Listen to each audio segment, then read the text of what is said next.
Turunin nak, turunin.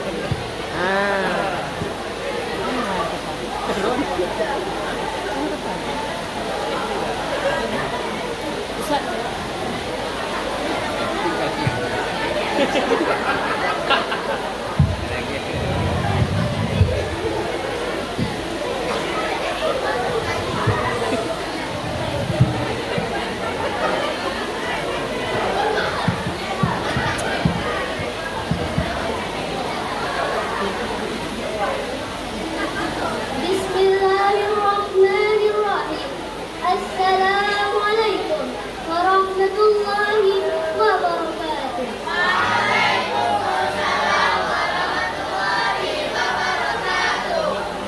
Alhamdulillahirabbil alamin. Wassalatu wassalamu ala asyrafil anbiya'i wal mursalin wa ala alihi thahirina amma ba'du.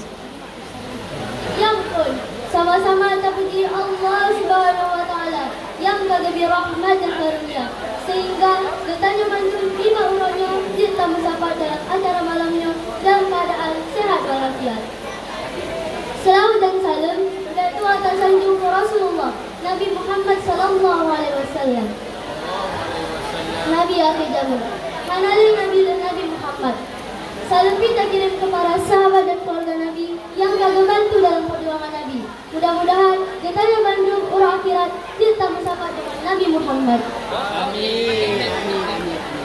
Yang kami hormati para dewan juri dan ustaz Bandung serta kawan-kawan seperjuangan yang belum banggakan. Lima kesempatannya, kami izinkan untuk buka baca pidato tentang hal-hal yang sering kita hadapi dalam hidup kami. Khususnya jina tentang yang tertulis ilmiah di dalam kami. Dia sambil bahasa lima dari yakini Sabah.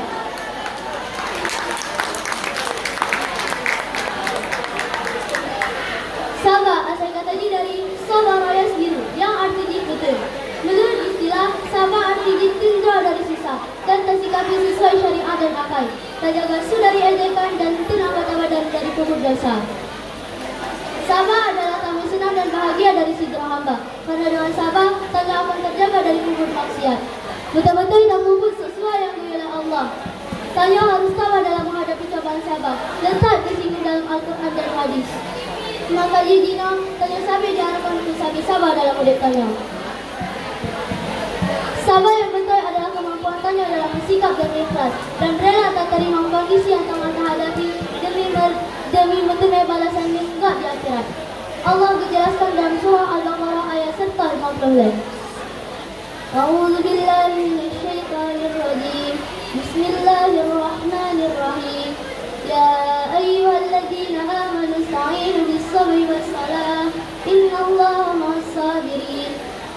Artinya, wahai guru-guru yang beriman, kaki tolong Allah dengan sabar dan salat.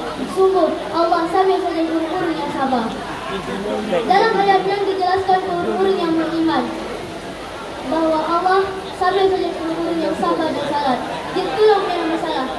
Allah pikir tolong dengan masalah. Dan Allah beri posisi yang tinggi ke guru-guru yang sabar. Wahai kawan-kawan Bandung, mari tanya sabar. Tanya di sini tertutup ilmu. Mudah-mudahan Bandung yang tanya alami di sini akan dicatat dari malaikat dan jika ladang pahala bagi tanya Bandung serta maknanya. Jangan sama-sama saling tolong. Kamu gagap di sini. Mudah-mudahan tanya Bandung betah tertutup ilmu di sini. Dan Ustaz Ustaz Bandung terima kasih kau sabar menghadapi kamu-kamu yang matang letak turunnya. Yang matang manja mendidik, yang matang manja mendidik. Tapi, insyaAllah kamu masih sanggup dan sabar tak tingkat ilmu di sini. Semoga Allah beri kamu sabar dan kekuatan. Amin ya rabbal alamin. Menan pidato dari Lon sakit hari Batu Nisa, Lon akhiri, dalam jemaah menyalin salah. Karena sesungguhnya kesempurnaan hanyalah tiba Allah Subhanahu wa taala. Salah dan khilaf dari Lon. Wabillahi taufiq wal hidayah. Wassalamualaikum warahmatullahi wabarakatuh.